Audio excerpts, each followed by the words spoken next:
അടുത്ത വർഷം Reliance Jio IPO പ്രഖ്യാപിച്ച മുകേഷ് അംബാനി റിലയൻസ് റീറ്റെയിൽ ലിസ്റ്റിംഗിന് കൂടിയുള്ള നീക്കത്തിൽ നഷ്ടത്തിലോടുന്ന സ്റ്റോറുകൾ അടച്ചുപൂട്ടൽ, റിലയൻസ് കൺസ്യൂമർ പ്രോഡക്ട്സ് വേർപെടുത്തൽ തുടങ്ങിയ നടപടികൾ ഇതിലേക്കുള്ള ചുവടുവയ്പ്പാണ്.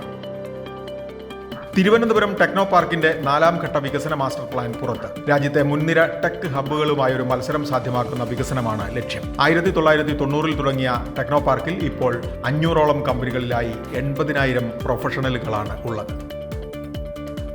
GST ഇളവിനെ തുടർന്ന് പാലിനും നെയ്യിനും വില കുറയുമോ? ഡൽഹിയിലെ മദർ ഡയറി പാലിന് ലിറ്ററിന് 2 രൂപയും നെയ്യിന് 30 രൂപയും കുറച്ചു. മിൽമയും മറ്റും എത്ര കുറയ്ക്കും? Hero Motors, Pine Labs, Orkla India, Canara Robeco, Manipal payment, MV എന്നിവയുടെ പ്രാരംഭ ഓഹരി വിൽപ്പനയ്ക്ക് സെബിയുടെ അനുമതി. ആകെ 9,000 കോടി സമാഹരിക്കാനാണ് ലക്ഷ്യം.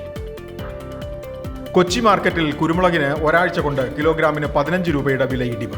686, 706 രൂപ. കനത്ത മഴ മൂലം വടക്കേന്ത്യൻ ഡിമാൻഡ് കുറഞ്ഞതാണ് ഒരു കാരണം. ബ്രസീലിൽ നിന്ന് കുറഞ്ഞ വിലയ്ക്ക് ഇറക്കുമതി നടക്കുന്നു. ബീഹാർ തെരഞ്ഞെടുപ്പ് വരാൻ പോകുന്നതും ബിസിനസ് കുറച്ചതായി വ്യാപാരികൾ. ബിസിനസ് വാർത്തകൾ വിശദമായി അറിയാൻ ധനം online.com.